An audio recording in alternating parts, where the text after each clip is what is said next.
Hello everyone! May ipabot na naman ako share sa inyo.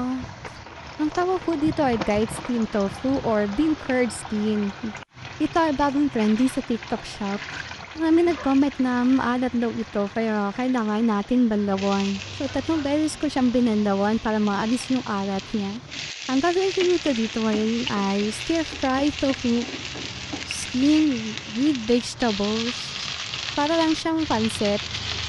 So, i-replace mo yung noodles dito sa skin tofu.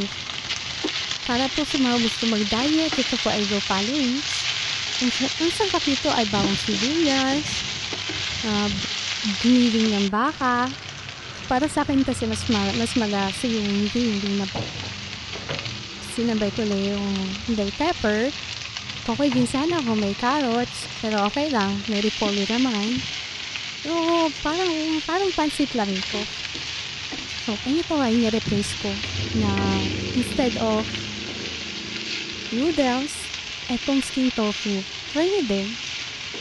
Ilalagay ko na lang sa comment section yung link niya kung saan yung order.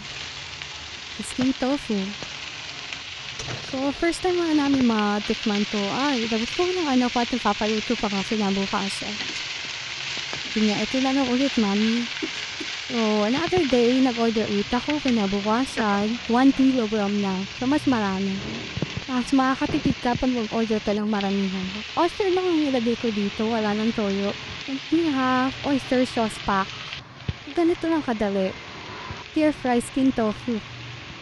Try nyo din, masarap siya, promise.